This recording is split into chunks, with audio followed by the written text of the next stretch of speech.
Hey friends, and welcome to the food shed. As you can see, we're not in my shed, we're in my garage today. This is where I have my egg hatching setup all done. When the shed gets the enlargement project done on it, I will move the incubators into the shed, but for the time being I don't have the space in there for the incubators, and so they stay out here in the garage.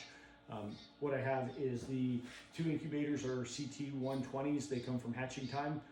Really like them. They've got a great humidity system on them. They've got a great temperature control system on them. I've had really good hatch rates with them. It seems kind of split. People either use these or they use the GQF 1502 Sportsman's. I started with these. I just like these. A couple of things that I do a little bit differently, but not a whole bunch differently than what the manufacturer says. So these have worked really well for me. So in this one I have the egg turning trays that hold the eggs and turn them, and I do that for 14 days. And then I use this IncuBright light to candle the eggs at the 14-day mark.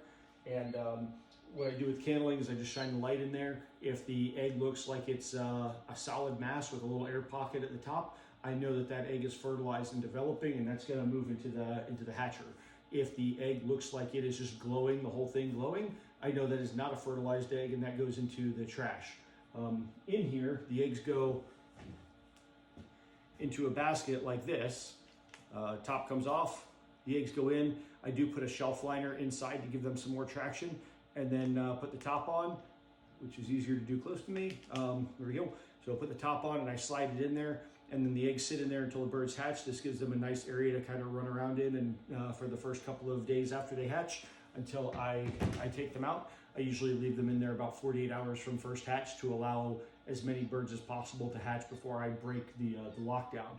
So lockdown's a little bit higher humidity than I run for the incubation cycle. For the 14 days, I run at 99.5 degrees at 45% humidity, and then I go at 99.5 degrees at 65 to 70% humidity on the lockdown cycle, because that softens up the shell and allows them to break out of it easier.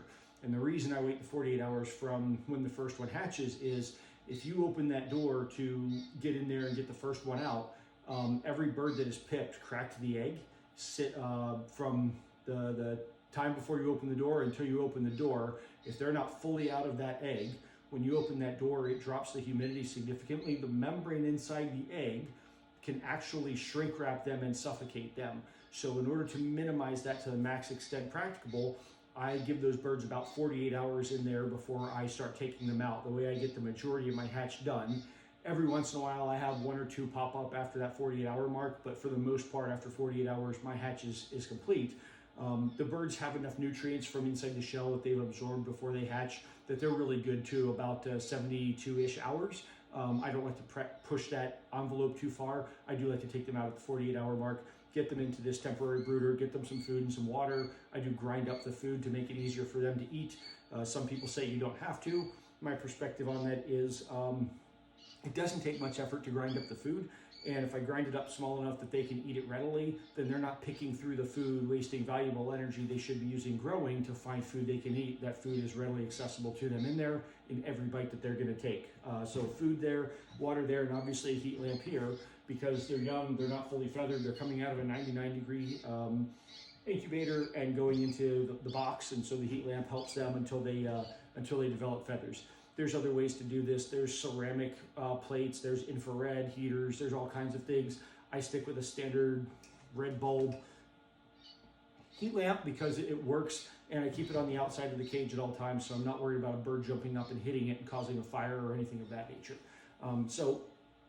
With all of that said, I'm going to pick up the phone here in a minute and show you guys show you all the setup I have here. So, there's everyone running around, happy, healthy, doing their thing. So, the inside of the incubator.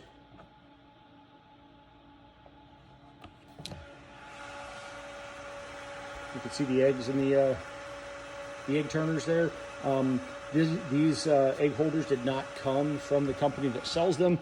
There is actually a person on Etsy who 3D prints those and sells them separately. I found that out after a while of hatching, and I was dissatisfied with the ones that came. And then as you can see, the baskets are in here, and I've got some eggs still sitting in there. That is the last of the hatch, or the eggs that haven't hatched from these birds. So let me get you set back up here. That should be good. And last but not least,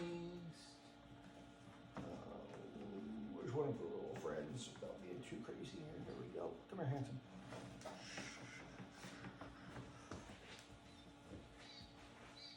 As you can see, they're really small. Very, very small when they're first born, like a third the size of a chicken when they're first born. And so they're very delicate. Oh, hey, thanks, buddy. He just pooped in my hand. Not the first time that's happened, but it happens. So let's get him back here in the warm with his buddies. All right, there he goes, running off. Good to go. So, yep, that's what I have. What I got with the incubator were these yellow rails, and what I bought separately on Etsy were these black rails. You can see that this one has 9 holes for eggs. This one has 13. The 9 holes are bigger than the, I don't know if you can see that well, but the 9 holes are bigger than the 13 holes. Each hole here is bigger than one of these holes, which is why there's only 9 on this one. This is good for eggs 15 grams and less, and this is good for eggs bigger than 15 grams. I raise quail for eggs that are 15 grams and larger, so these work best for me. And that's a my predicament thing, and so I'm happy to find somebody on Etsy who sells those. Standard water chick waterer from Tractor Supply with the small bottom on it. Looks like this.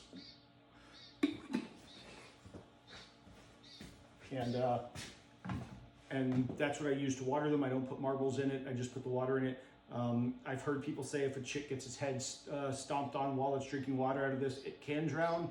Knock on wood, I've never had a chick drown because of using this water, so I continue to use it. And then I have one of the little round feeders with holes in it down there that's got the ground up turkey start right in it, the 28%, for them to eat and start growing.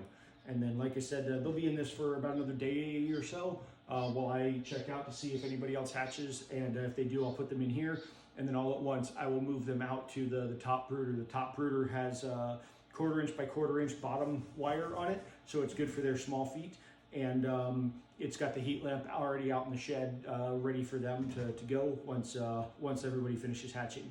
So I use puppy pads in the bottom of this for the first couple of days. I used to use pine wood bedding, the kind that I use on their catch pans for poop. I lost a couple of birds because they decided they wanted to eat the pine bedding, and quail will find ways to die, and so if you can eliminate those ways for them to die when you find them, you should. So I went over to the pet or the dog pee pads, and those seem to work really, really well for them not eating it, sucking up the moisture from when they poop, and keeping the smell down a bit for the first couple of days while I'm waiting for the folks behind me to finish hatching, so that we can move them into the shed, and then we'll conduct business in the food shed for about another 2 weeks, and then I'll be back out here.